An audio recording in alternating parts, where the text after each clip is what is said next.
Ladies and gentleman, இன்றைக்கி நம்ம இதை பற்றி பேச போகிறோம்னா கொஞ்சம் வித்தியாசமான டாபிக் பற்றி தான் இன்றைக்கி பேச போகிறோம். ஏன்னா நிறைய பேர் டிப்ரெஷனில் இருப்பீங்க, வாழ்க்கை டென்ஷனில் இருப்பீங்க. யாராச்சும் நம்மளை திட்டினாலோ அடித்தாலோ யாரையாச்சும் பிடிச்சி அடிச்சிடலாமான்னு தோணும்.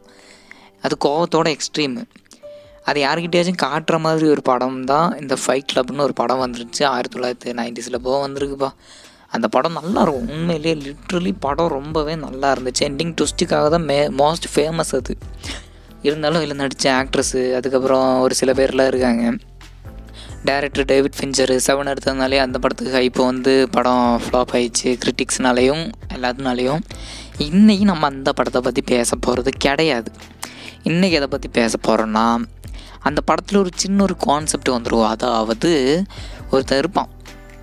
இப்போ உங்களுக்கு கோவம் வருது, ஒருத்தன் உங்களுக்கு ஒர்க் ப்ரெஷர் கொடுக்க, அதாவது உங்கள் மேனேஜர் உங்களுக்கு டென்ஷன் ஏற்றி மண்டைக்குள்ளே சொருவி இந்த பார்ப்பணும் சொல்கிறதுன்னு கேட்டு உடனே அடிமை மாதிரி அந்த மாதிரி சொல்லும்போது உள்ளுக்குள்ளே வலி இருந்தாலுமே அது கொஞ்சம் ஓகே, நம்ம நிறைய பார்த்துட்டோம், நல்லா இருக்க மாட்டாங்க. அந்த கோவத்தை உள்ளே தேக்கி வச்சு வெளியே காட்ட முடியாமல் அதில் டிப்ரெஷன் ஆகி அதில் சரக்கு அடித்து அதுக்கு அடிக்ட் ஆகி நிறைய லேயர்ஸ் இருக்குது. ஓகேவா? இப்போ சரக்கு அடிக்க மூல காரணமே இந்த மாதிரி ஒர்க் ப்ரெஷராக இருக்கட்டும், இல்லைனா லவ் ஃபெயிலியராக இருக்கட்டும், இல்லைனா நிறைய இருக்குது. இந்த படம் பாருங்கள், பார்க்காதவங்க பார்த்துட்டு வந்துடுங்க. இதான் மெயின் கான்செப்டாகவே இருக்கும் அந்த படத்தில். இந்த மாதிரி டிப்ரெஷன் எல்லாம் போக்குறதுக்கான ஒரு இடம் தான் ஃபைட் கிளப். அதுக்கு முன்னாடி அவங்க ஒரு அசோசியேட்டில் சேருவாங்க. அதாவது அந்த அசோசியேட் அப்படின்னா பேச்சுவார்த்தையில் சமாதானம் ஆகுறது. ஆனால் நம்ம ஹீரோவுக்கு ஏதோ டிசீஸ்னு சொல்கிறேன் பாருங்க, ஒரு நோய் மாதிரி ஒன்று இருக்கும். அதாவது ஹீரோவால் தூங்க முடியாது. அது பேர் கூட நல்லா இருக்குங்க, மறந்துடுச்சு. ஹீரோவால் தூங்கவே முடியாது. ரொம்ப நாளாக தூங்காமல் டிப்ரெஷனில் இருக்கான். ரொம்ப நாளாக மாசமானு நேரம் சொல்ல எனக்கு மறந்துடுச்சு. அதுபடி கொஞ்சம் நாளாக இருக்கான். அதுக்கு முன்னாடி ஒன்று, நான் பேசிகிட்டு இருக்கிற மைக்கு கொஞ்சம் மட்டமான குவாலிட்டி, அதனால் கொஞ்சம் கரகரன்னு இருக்கும். அது கொஞ்சம் மேனேஜ் பண்ணிக்கோங்க, இல்லைன்னா கொஞ்சம் மோசமாக தான் இருக்கும். மைக்கு புதுசும் வாங்கணும், அவ்வளோதான். இப்போ அந்த படத்துக்கு வந்தோன்னா அதில் அப்படி நிறைய பேசியிருப்பாங்க. அந்த மாதிரி பாலிட்டிக்ஸ் அஜெண்டா அந்த மாதிரி ஒரு சில விஷயத்த பேசியிருந்திருப்பாங்க. அந்த டிப்ரெஷன்னால தான் நம்மளுக்கு இந்த இதாகுது, அதனால் பேச்சுவார்த்தையிலேயே சரி பண்ணிடலான்னு அங்கே ஒரு கேங் இருக்கும். ஆனால் எனக்கு பேச்சுவார்த்தைலாம் செட் ஆகாதுப்பா. இப்போ எனக்கு ஒருத்தர் மேலே கோபம் இருக்குன்னு வச்சுங்க, அவனை அடித்தா தான் அந்த கோபம் சரி ஆகும். எனக்குமே லிட்ரலாக நம்ம ஒவ்வொருத்தனுக்குமே அந்த ஒரு ஃபீல் இருக்கும். ரொம்ப நல்லவனாகவே இருந்துருங்க நீங்கள், அப்போவுமே உங்களுக்கு அந்த ஃபீல் இருக்கும். வஞ்சம் இல்லாமலாம் எவனும் இருந்திருக்க மாட்டான். உள்ளுக்குள்ளே ஏதாச்சும் ஒரு கோபம் இருந்துக்கிட்டே இருக்கும். இவனை பிடிச்சி அடிக்கணும், இவனை பிடிச்சி உதைக்கணும், ஆனால் உள்ளே தேக்கி வச்சுருப்போம். சரி மறந்துடுவோம். அக்ஸ்பெக்ட் ஏதோ ஒன்று வரும், ஓகே பண்ணுவோம். அதை ஓகே அக்செப்ட் தாட், ஆமாம் தான் நம்ம அது ஓகே பண்ணுவோம். சரி, எனக்கு பிரச்சனை இல்லை, அவன் அடித்தா என்ன, நான் பொறுத்துப்பேன். இப்போ நானும் திரும்ப போய் அடித்தா அது பிரச்சனையாகி பெரிய பிரச்சனையில் போய் தான் முடியும். அதனால் வேணான்னு சொல்லி விலகி இருக்கிறவங்க இருக்காங்க. மிடில் கிளாஸில் மேக்ஸிமம் பேர் இப்படி தான் விலகி இருக்காங்க. ஆனால் கொஞ்சம் கஞ்சா பிடிக்கிங்களும் இருக்காங்க தான் ஊருக்குள்ளே. எல்லா பசங்களையும் நல்லவங்கன்னு சொல்லிட முடியாது, எல்லா பொண்ணுங்களையும் கெட்டவங்கன்னு சொல்லிட முடியாது. அந்த மாதிரி தான் இந்த இந்தியாங்கிறது ஒர்க் ஆகுதுன்னு எனக்கு தெரிஞ்ச வரைக்கும். இந்த படத்தில் மூவிஸை பற்றி தான் பேசணுமே, இந்த விஷயத்தை எதுக்கு சொல்லணும்னு நினச்சேன் நான். அப்போ தான் ஃபைட் கிளப் படம் ஞாபகம் வந்துச்சு, அதனால் பேசிகிட்ருக்கேன். அந்த படத்துலேயே நிறைய பேர் இருப்பாங்க, நிறைய கேரக்டர்ஸ் இருப்பாங்க, நிறைய எவல்யூஷன்ஸ் இருக்கும். அதாவது ஹீரோவுக்கு தூக்கம் வராது, அந்த ஹிடன் டீட்டெயில் கடைசியில் இதெல்லாம் ஆகும். ஒரு ட்விஸ்டெல்லாம் இருக்குது. படம் பார்த்தவங்களுக்கு தெரியும் அது என்னென்னு. இப்போ அந்த ஃபைட் கிளப்னு ஒன்று உருவாக்கியிருக்காரு பிராட் பிட்டு, அந்த கேரக்டர் டெய்லர் டார்டனு. இப்போ அவர் தான் நடத்துகிறாரு. இப்போ வில்லன் யாருன்னு நான் முதல்ல படம் பார்க்கும்போது ஒரு ஹைப் இருந்துச்சு, யாரா வில்லன். எண்டிங்கில் அந்த ட்விஸ்ட்டு தான் செம்ம, எனக்கு பிடிச்சிருந்துச்சு. இந்த மாதிரி படம்லாம் ரேருங்க. டைம் இருந்தால் கல்ட்டு கிளாஸிக்கு ஃப்ரீயாகவே கிடக்கும். உங்களுக்கு எதில் போய் டவுன்லோட் பண்ணணுன்னு சொல்ல தேவையில்லை. இல்லைனா டிஸ்னி ப்ளஸ் ஹாட்ஸ்டாரில் சப்ஸ்கிரிப்ஷன் போட்டிங்கன்னா கிடச்சிரும். ரொம்ப ஒர்த்தான ஒரு படம். தமிழ் டப்பிங் இன்னும் பண்ணால் அதை பற்றியும் பேசலான்னு இருக்கேன் ஃபுல் வீடியோவாக. இந்த ஆண்கள், அதாவது மென்ஸு அதிகமாக டிப்ரெஷனுக்குள்ளே ஆகிறதுக்கான காரணமே இந்த மாதிரி ஒரு ஃபீல் இருக்கும். நம்மளால் இது முடியல, இதில் நான் தோத்துட்டேன், வாழ்க்கைக்கே நான் தகுதி இல்லாதவன், சூசைட் ஒரு மாதிரி இறந்துடலான்னு தோணும் அவனுக்கு. அந்த மாதிரி தாட்ஸ் எல்லாம் வரக்கூடாதுன்னு தான் இந்த மாதிரி ஃபைட் கிளப்னு ஒன்று இருக்குது. ஆனால் இந்த ஃபைட் கிளப் லீகலான்னு கேட்டால் இல்லை. இந்த கிளப்பெல்லாம் எவனும் லீகல் ஆக்குனா அது ஒரு நாடே கிடையாதுன்னு தான் அர்த்தம். ஆனால் இந்த ஒரு விஷயத்த லீகல் பண்ணணும்னு சொல்ல முடியாது. ஏன்னா அடிச்சுட்டு டாக்ஸிக் மேஸ்குலினாரிட்டி. ஆமாம், தன்னைத்தானே அடித்து அந்த வலியை ஒருத்தனை அடிக்கிறதுலேயும் அந்த சாட்டிஸ்ஃபைங் கிடைக்கும். தன்னைத்தானே யாராச்சும், அதாவது நான் இருக்கேன் இப்போ என்ன யாராச்சும் அடித்தாங்கன்னா அதுலேயும் எனக்கு சந்தோஷம் கிடைக்கும். வலிக்கும்னு தெரிஞ்சுமே அந்த வலியை ஓகே ஏற்று போனாங்க. நாம் நிறைய பேர் அப்படி தானா, இப்போ கோவம் வந்துச்சுன்னா ஒருத்தனை டேரெக்டாக அடிக்க முடியாது. நிறைய பேருக்கு அப்படி இருக்கும், அந்த வலி இருக்கும், அந்த டென்ஷன் இருக்கும், அந்த அடிக்கணுன்றாகணும் அந்த மாதிரி ஒரு வெறியில் இருப்பீங்க. ஆனால் உங்களால் டேரெக்டாக போய் அவனை அடிக்க முடியாது. ஏன்னா அவனுக்கு இன்ஃப்ளூயன்ஸ் இருக்கும், நிறைய பேருக்கு தெரிஞ்சிருக்கும்.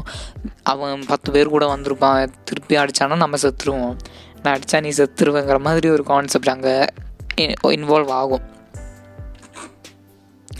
இப்போது அப்படியே வந்தோன்னா இன்வால்வ் ஆகுது இல்லைங்க அப்படி ஒரு கான்செப்டு. அந்த இப்போ நம்ம அவனை அடிக்க முடியாது, கண்டிப்பாக அவனை அடிக்க முடியாது. எப்படி அடிக்க முடியும்? அவங்ககிட்ட 10 பேர் 15 பேர் இருக்கானுங்க ஃப்ரெண்ட்ஸுன்னு சொல்லி கொஞ்சம். ஆனால் நம்ம இங்கே தனியாக இருக்கோம், ஒத்தாளாக நிற்கிறோம். நமக்கு ஃப்ரெண்ட் இருந்தாலும் ஒரு 2 பேர் இருக்காங்க, அவங்கள வச்சு ஒன்றும் பண்ண முடியாதுங்கிற ஒரு நிலமை வந்துருக்கும் போது அந்த ஒரு ஏற்றுக்க முடியாத தன்மைன்னு ஒன்று இருக்கும்ல, நம்மளால் அது ஏற்றுக்க முடியல, என்னால் முடியல, செத்துடலாமா, அடிச்சிடலாமா, அவனை கொண்டுடலாமா, அப்போ ஒன்றுமே தோணாது மைண்டுக்குள்ளே. மைண்டு க்ளீனாக ஏதோ நம்ம சரக்கு அடிக்கிறது தான் அந்த டைமில் தான். இப்போ சரக்கு அடித்தா கூட மூளைக்கு போய் என்னமோ யோசிக்கிற திறமை கம்மியாயிரும். நம்ம ஏதாச்சும் ஒன்று நினச்சிட்ருப்போம், சரக்கு அடித்தோன்னா அது ஃபுல்லாக வேனிஷ் ஆயிரும், அது கழுவி எடுத்த மாதிரி ஒரு ஃபீல் கொடுத்துரும். அதுதான் சரக்கு நிறைய பேர் அடிக்கிறாங்க, அது டிப்ரெஷன் கம்மியாகும்னு சொல்லி. ஆனால் இவன் சரக்கும் அடிக்க மாட்டான், சரக்கு அடிப்பானான்னு இல்லையான்னு தெரியல, அதுக்கு தான் சரக்கு அடிக்கிறாங்க எல்லோரும் போய்.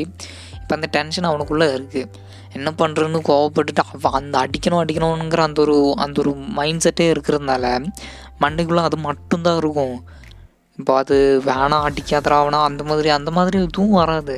அவனை எப்படியாச்சும் கொண்டுடணும், அடிச்சிடணும், அப்படி ஒரு மண்டைக்குள்ளே ஒரு ஊசி குத்துற மாதிரி ஆயிரும். சரக்கு அடிக்கிறத விட இது கொஞ்சம் கொடுமை. ஆனால் அதை போக்குறதுக்கு ஒரே வழி தான் இருக்குது. ஒன்று நீங்கள் எங்கேயாச்சும் பிடிச்சி உங்களையே காயப்படுத்திக்கணும் ரத்தம் வர அளவுக்கு, இல்லைன்னா இந்த மாதிரி அதை சரக்கு அடித்து நாசமாக போகணும். ஆனால் சரக்கு அடிக்கிறத விட இது ரொம்ப பெட்ரு. எங்கேயாச்சும் போய் அடித்து ரத்தம் வர வைக்கிறது, ரத்தம் நமக்கே வர்றது. அதாவது நம்ம எங்கேயாச்சும் போய் காயப்படுத்தி வலிக்குதுன்னு தெரிஞ்சும் காயமாகி அதுக்கு ரத்தம் ஒழுகும் பாருங்க, அப்போது அது ஓகே தான், அது ஓகே. இதுவே நீங்கள் ஒரு சரக்கு அடிக்க ஆரம்பிச்சிட்டிங்கன்னு வைங்க, ஓகே இது நல்லா இருக்கே, மூளையிலெல்லாம் கிளியர் ஆகுது, போய் தூங்க முடியுது, டென்ஷன் இல்லையே, பேனிக் இல்லையே, பயம் இல்லையே, எல்லாமே புரியுதில்ல உங்களுக்கு என்ன சொல்ல வரேன்னு, யூ காட் எல்லாமே புரியுதில்ல. அது மாதிரி தான் இதுவும்.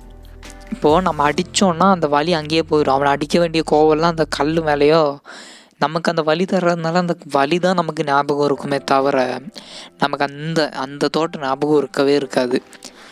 அதாவது நம்ம அவனை அடித்தா அவனை கொண்டுறணுங்கிற அந்த தோட்டு மைண்டுக்குள்ளே நிற்காது நமக்குள்ளே. அதான் சொல்ல வரேன், யாரும் சரக்கு அடிக்காதீங்க, மேக்ஸிமம் சரக்கு அடிக்கிறத அவாய்ட் பண்ணுங்கள். சிகரெட் எதுக்கு அடிக்கிறாங்கன்னு தெரியல, எனக்கு பழக்கம் இல்லைப்பா, அதனால் தெரியல. எனக்கு எந்த கெட்ட பழக்கம் கிடையாது. சிகரெட்டு, ஸ்மோக்கிங்கு, பிளா பிளா பிளா எதுவுமே கிடையாது. என்ன சரக்கு ஒரு நாள் அடித்து பார்த்தேன், ஒரு மாதிரி மண்டை கூலாச்சு. அதனால தான் இந்த வீடியோ போடணுன்னு ஒரு தோட்டம் வந்துச்சு. அப்புறம் இந்த டாக்ஸிக் மேஸ்குலினாரிட்டியை பற்றியும் சொல்லணும் நினச்சேன். அதனால தான் இந்த வீடியோ பிடிச்சிருந்தாலும் லைக், ஷேர், சப்ஸ்கிரைப் பண்ணுங்கள். இந்த வீடியோ நிறைய பேருக்கு ஷேர் பண்ணுங்கள். இல்லைன்னா உங்களால் முடிஞ்சால் 10 பேர் திருத்த பாருங்கள்.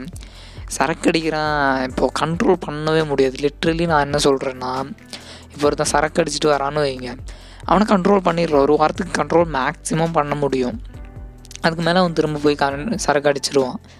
இது அந்த சரக்கு குடிக்கிற குடிமகனே, அதை எப்படி சொல்கிறது, குடிகாரனே அதை புரிஞ்சுக்கிட்டு சரக்கு அடிக்கிறது தப்பு, குடும்பம் என்னானாலும் பரவாயில்ல நான் சரக்கு அடிப்பேன்னு சொல்கிறவங்க அவங்க ஒரு கேட்டகரி இருக்காங்க. ஆனால் குடும்பம் இருக்குனாலும் இந்த சரக்கும் விட முடியலன்னா கொஞ்சம் ட்ரை பண்ணுங்க. அடிக்ஷனுங்கிறது போகக்கூடியது தான், அது நமக்குள்ளே தான் இருக்கும். இந்த அடிக்ஷனுங்கிறது ஒரு விஷம் மாதிரி, நமக்குள்ளே இருந்தால் நமக்குள்ளேயே தான் இருக்கும், அது நம்மளை கொண்டுகிட்டே தான் இருக்கும் திரும்ப திரும்ப. ஆனால் இந்த அடிக்ஷன் போக்கணுன்னா வழி ஒன்று தான் இருக்குது. சரக்கு அடிக்கிறது, தாட்ஸ் விடணும், வேறு ஏதாச்சும் நினைக்கணும், லவ் பண்ணணும். லவ்னு சொல்ல முடியாது, ஏதாச்சும் கார்ட்டூன் பாருங்கள், இப்போ உட்காந்து வைல்ட் ரோபோட்டுன்னு நிறைய படம் இருக்குது, அனிமேஸ் மட்டும் பார்த்துடாதீங்க. அனிமேஸில் வில்லன்ஸை பார்த்தாலே டென்ஷன் ஆகிரும். ஓகே இவன் நல்லவன் தான்டா, மறுபடியும் சரக்கடிக்க தான் ஆரம்பிப்பீங்க. அதனால் ஒரு நல்ல கார்ட்டூனாக சின்ன பசங்க இந்த டோரா பூச்சியெல்லாம் பாருங்கள். அந்த வழி இருக்கிறது தெரிஞ்சும் அந்த பொண்ணு நம்மக்கிட்ட கேட்கும். வேறு வழி இல்லை, இப்போதைக்கு அப்படி தான் மூவ் ஆன் ஆக முடியும். சின்ன பசங்க பார்க்குற விஷயத்தையெல்லாம் நம்ம பார்த்தோன்னா ஈஸியாக முடிஞ்சிடும். ஹோப் யூ கைஸ் திருந்துவீங்கன்னு நினைக்கிறேன். ஒரு 10 பேர் திருந்தாலும் நல்லது தானே. அவ்வளோதான் இந்த வீடியோ. போயிட்டு வரேன், பாய்.